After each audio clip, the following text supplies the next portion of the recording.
गरीब बहू के लंबे बाल। आज लक्ष्मी के लिए बहुत खुशी का दिन था क्योंकि आज लक्ष्मी की शादी उसके प्यार अमित के साथ हो गई थी। मेरी बहू तो बिल्कुल चांद का टुकड़ा है। माँ, क्या आप इन दोनों को यहीं खड़ा रखोगी या इन्हें आराम भी करने दोगी? शादी की वजह से दोनों बहुत थक गए होंगे। हाँ, तो मैंने इन्हें कौन सा मना किया है? मोनी बहू, नई बहू को उसके कमरे तक ले जा। मोनी अपनी देवरानी को कमरे तक छोड़ देती है। लक्ष्मी, आज मैं बहुत ज्यादा खुश हूँ। फाइनली हमारी शादी हो गई। मुझे तो यकीन ही नहीं हो रहा है कि हमारी शादी हो गई है। कहाँ मैं इतने गरीब घर की और कहाँ आप इतने अमीर परिवार के। ऐसा क्यों कह रही हो? आज से जो मेरा है वो तुम्हारा है। लक्ष्मी को अमित की ये बातें बहुत अच्छी लगती हैं। वो सोचने लगती है कि वो कितनी खुश नसीब है कि उसे अमित जैसा पति और इतना अच्छा ससुराल मिला है। लक्ष्मी अगले दिन होते ही सबके लिए नाश्ता बनाती है और सबसे आशीर्वाद लेती है। प्रणाम माँ जी, मेरा आशीर्वाद तो हमेशा ही तुम्हारे साथ है। लक्ष्मी की नंद श्रेया को लक्ष्मी बिल्कुल भी पसंद नहीं थी। श्रेया एक मॉडर्न लड़की थी। मॉडर्न होने के साथ साथ उसे घमंड भी बहुत था, जिसकी वजह से वो लक्ष्मी को बिल्कुल भी पसंद नहीं करती क्योंकि लक्ष्मी एक गरीब परिवार से थी। चलो अब सब नाश्ता करते हैं। अरे वाह लक्ष्मी, खाना तो बहुत अच्छा बना है। देवर जी, आप तो बहुत लकी हो। अब तो जो आपका मन करे वो आप खा सकते हो। हाँ हाँ, बस बस, इतना भी ज्यादा अच्छा खाना नहीं बना है, नॉर्मल ही तो है। क्या हुआ श्रेया, खाना तो बहुत अच्छा बना है। हाँ, वैसे भी गांव के लोगों को काम ही क्या आता है, दिन भर बस खाना बनाना ही तो होता है। ये कैसे बात कर रही हो तुम? इसमें क्या गलत बोल दिया मैंने माँ?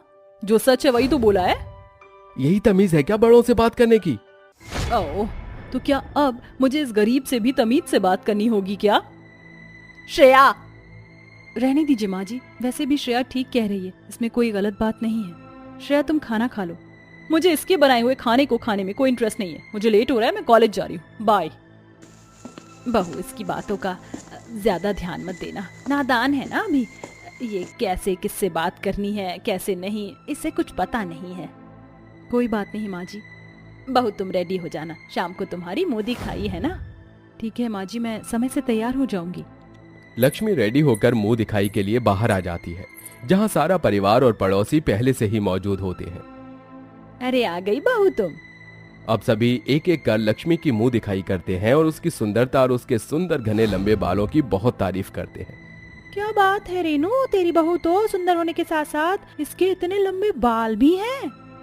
सच में बड़े ही सुंदर बाल हैं इसके तो। हाँ हाँ, इतने भी अच्छे बाल नहीं है इसके। क्या तुम अपनी सारी तमीज भूल गई हो?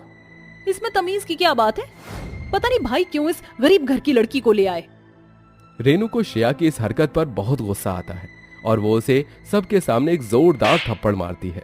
सबके सामने अपनी इतनी बेइज्जती होने पर श्रेया को बहुत ज्यादा गुस्सा आता है और वो सभी के सामने ही कैंची उठाकर लक्ष्मी के बाल काटने लगती है। आज तो मैं इसके बाल काट कर ही रहूंगी। अपनी बहन को अपनी पत्नी के साथ ऐसा करते हुए देख अमित को बहुत गुस्सा आता है और वो भी श्रेया को सबके सामने थप्पड़ मार देता है। आपने भी मुझ पर हाथ उठाया। इस कल की आई हुई लड़की पर आज तेरी वजह से मेरे भाई और मेरी माँ ने मुझे जिंदगी में पहली बार थप्पड़ मारा है। तुझे तो मैं नहीं छोड़ूंगी। इतना कहकर श्रेया वहां से गुस्से में चली जाती है। ऐसा ही कुछ दिन बीत जाते हैं। एक दिन श्रेया अपने फोन पर किसी से बात कर रही होती है।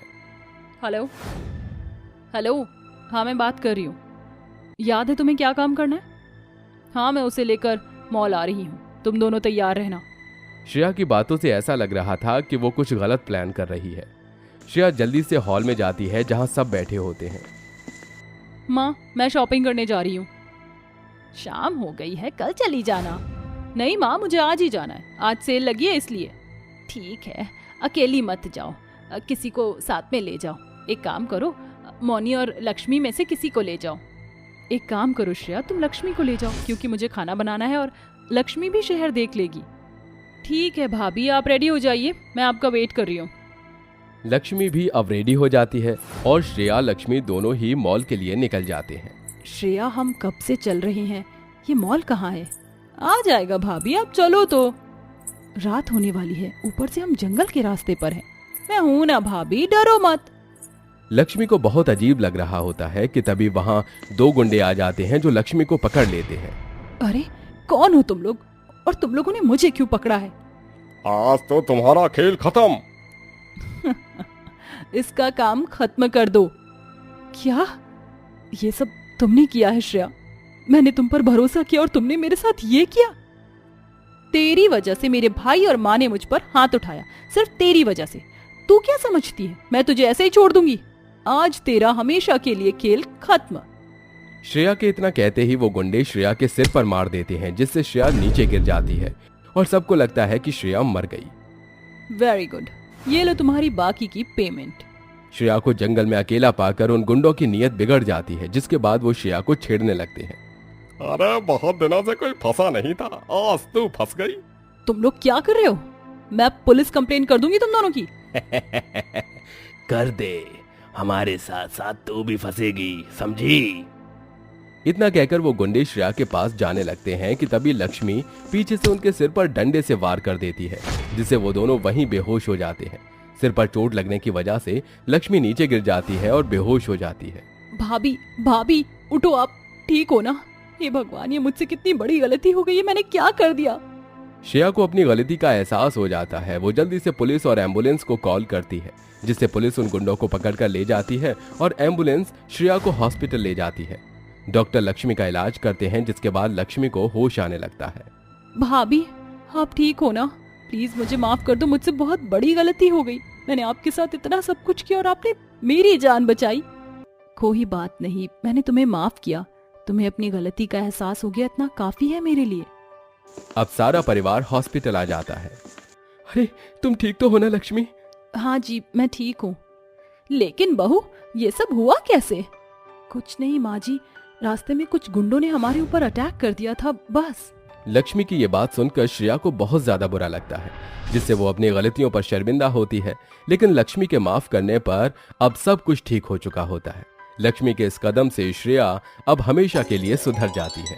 कंचन की आंखों में आंसू भरे हुए थे। वो बस भागती जा रही थी। रमुआ और गुड्डू नाम के दो गुंडे उसके पीछे पीछे लाठी लिए भाग रहे थे। अरे रमुआ, ये तो भागी जा रही है। अगर हमने इसको जल्दी ही नहीं पकड़ा तो ये हमसे बहुत दूर निकल जाएगी। अरे ऐसे कैसे दूर निकल जाएगी ससुरी? अगर ये हमारे हाथ नहीं आई तो राम नारायण हम दोनों को सूली पर लटका देंगे। भागते भागते कंचन एक पुलिस चौकी में घुस गई। कंचन का डरा हुआ चेहरा देखकर सभी पुलिस इंस्पेक्टर और दरोगा की नजर कंचन पर गड़ी रह गई। इंस्पेक्टर साहब, मुझे बचा लीजिए, वरना वो मुझे मार डालेंगे। कौन तुम्हें मार डालेगा? मुझे ठीक से बताओ क्या हुआ है तुम्हारे साथ? पुलिस के ऐसे पूछने पर कंचन की आंखों के आगे कुछ दिनों पहले की बातें झांकने लगती है। देखो भूषण भाई, ये रिश्ता नहीं हो सकता। तुमने तो कहा था कि तुम्हारी बेटी हीरा है। हीरा, मगर ये तो कोयले की खरी खान है। चाहे मेरा बेटा जिंदगी भर कुंवारा ही रह जाए, मगर मैं अपने बेटे की शादी किसी भी कीमत पर तुम्हारी काली कलोटी बेटी से नहीं करने वाला हूँ। चल रमेश। अजी देख लिया तुमने, एक और रिश्ता हमारी इस काली बेटी को ठुकरा कर चला गया। गरीब से गरीब परिवार भी आजकल गोरी और सुंदर बहू चाहता है। अरे ऐसे ही हजारों लड़के वालों की मेहमान नवाजी में मुफ्त के नाश्ता पानी पर पैसे खर्चते रहे तो कल को इस काली बेटी के जाने के बाद हमें अपने बुढ़ापे में अठन्नी चवन्नी के पीछे सर खपाना पड़ेगा। चंदा के कहे कड़वी बातों पर पास में खड़ी उस बदनसीब बेटी की आंखों में गम के आंसू भर आए। ये कहानी है रामपुर गांव के एक छोटे से टुकड़े की, जहां भूषण अपनी पत्नी कौशल्या के साथ रहता था। मगर कंचन के जन्म के वक्त कौशल्या ने अपनी जान गंवा दी। अपनी पत्नी को खोकर भूषण के अंदर कंचन के लिए काफी हद तक खटास भर गई थी और उसने चंदा से दूसरी शादी कर ली। ऐसे में कंचन का जीवन बचपन में ही सौतेली माँ के हाथों में पड़ गया था, इसलिए कि कंचन गोरी नहीं थी बल्कि काली थी। चंदा ने कभी भी कंचन को गले से नहीं लगाया। धीरे धीरे सालों बीत गए और इसी फर्क के साथ कंचन बड़ी हो चुकी थी। जितने भी रिश्ते उसे देखने आते वो कंचन को उसके काले रंग के कारण ठुकरा कर चले जाते थे। माँ, पिताजी, खाना खा लो। ले जा इस खाने को, मुझे भूख नहीं है। ऐसा कहकर गुस्से में भूषण ने खाने से भरी थाली दूर फेंक दी और उस रोज चंदा सारी रात भूषण को भड़काती रही। अजी फिर क्या सोचा है आपने? कंचन का क्या करना है? अरे भाग्यवान है तो वो मेरी बेटी ही ना, उसे किसी गलत हाथों में नहीं सौंप सकता। तो फिर ढूंढते रहो रिश्ता, क्योंकि इस जन्म में तो इसके लिए लड़का मिलने से रहा। अरे इतने सालों से सैकड़ों जोड़ी चप्पल जूते घिस गए हैं। बनी कहीं कोई बात नहीं ना? ऐसे ही कुछ दिन बीत जाते हैं। तभी एक दिन चंदा के घर अमीर राम नारायण का रिश्ता आया। दरअसल राम नारायण एक 60 साल का बूढ़ा इंसान था। देखो बहन जी, देखो भाई साहब, मेरे पास कई बीघा जमीन है और कई खेत भी हैं।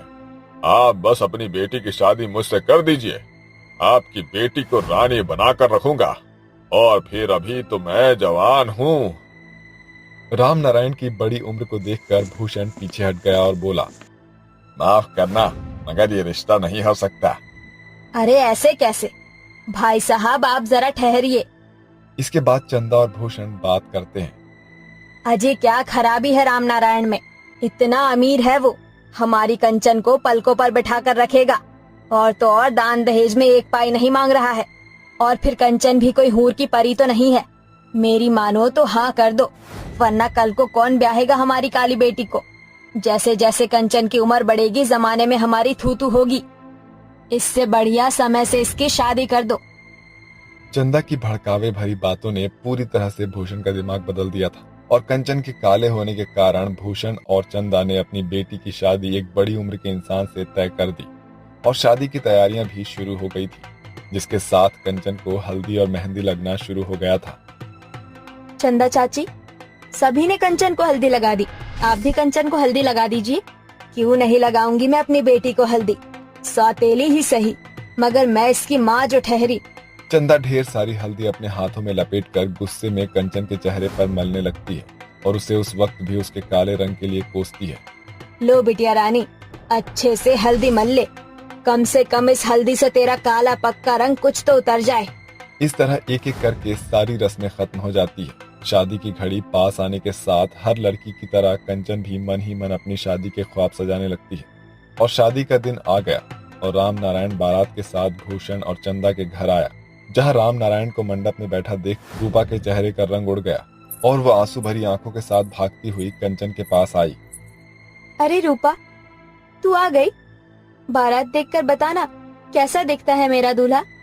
कंचन, तेरे माँ बापू ने तेरे साथ धोखा किया है। चंदा चाची और चाचा तेरी शादी एक बुढ़े से करा रहे हैं। मैं खुद अपनी आंखों से उसे मंडप में बैठा देखकर आ रही हूँ। ये सुनकर उस काली बेटी की आंखों में बड़े सपने पूरे होने से पहले ही टूट गए। तभी चंदा और भूषण अंदर आ गए। माँ, पिताजी, आप मेरे साथ ऐसा कैसे कर सकते हैं? माना कि मैं काली बदसूरत हूँ, तो क्या आप अपनी काली बेटी की शादी एक बुजुर्ग के साथ कर देंगे? अरे ये नखरेबाजी मत कर, मैं भी तो तेरे बापू से लगभग 8 साल छोटी हूँ। मगर माँ, वो मुझसे दुगने उम्र से भी ज्यादा हैं। माँ, बापू, आप मेरी मांग में एक ऐसे इंसान के नाम का सिंदूर सजाने जा रहे हैं जिसके चंद दिनों के बाद आपकी बेटी को सारी जिंदगी सफेद साड़ी में गुजारनी होगी। देख कंचन, अब इन बातों का फायदा नहीं, बारात आ चुकी है, अब तुझे ये शादी करनी ही होगी। अगर तूने ये शादी नहीं की तो मैं फांसी लगा लूंगा। अब फैसला तेरे हाथ में है कंचन। पिता को खोने के डर से कंचन ने अपनी जिंदगी दांव पर लगा दी और बूढ़े राम नारायण से शादी करके उसके घर चली गई। आओ आओ कंचन, अरे गुड्डू, रमुआ, ये तुम्हारी नई मालकिन है। नमस्ते मालकिन। इसके बाद राम नारायण कंचन को एक अजीबोगरीब कमरे में ले गया, जहाँ कई सारी औरतों के कंकाल देखकर कंचन अंदर तक थर्रा उठी थी। ये सब क्या है? ये किसके कंकाल हैं? घबराओ नहीं कंचन, तुमसे पहले ये सब मेरी पत्नियां थी, मगर फिर मेरा मन इनसे भर गया और मैंने इन्हें मार डाला। मगर तुम चिंता मत करो, तुम्हें मैं अलग तरह की मौत दूंगा। आओ मेरे पास आओ। नारायण के छूने भर से कंचन सिहर उठी और उसने राम नारायण को जोर से धक्का दिया और पीछे के दरवाजे से भागने लगी। गुड्डू, अरे रमुआ, अरे जाओ जाओ, जाकर पकड़ कर लाओ उसे। अरे भागने नहीं पाए। इतना बड़ा धोखा, मुझे भागना होगा, वरना अगर मैं इन हैवानों के हाथ पड़ गई तो जाने मेरे बाद और भी कितनी गरीब बेटियां राम नारायण जैसे हैवान की हवस का शिकार होंगी। और इसी सोच के साथ कंचन पुलिस चौकी में पहुंच गई और पुलिस के आगे चंदा और राम नारायण का कच्चा चिट्ठा कह सुनाया। इंस्पेक्टर साहब, आप चलिए मेरे साथ, वरना वो हैवान भाग निकलेगा।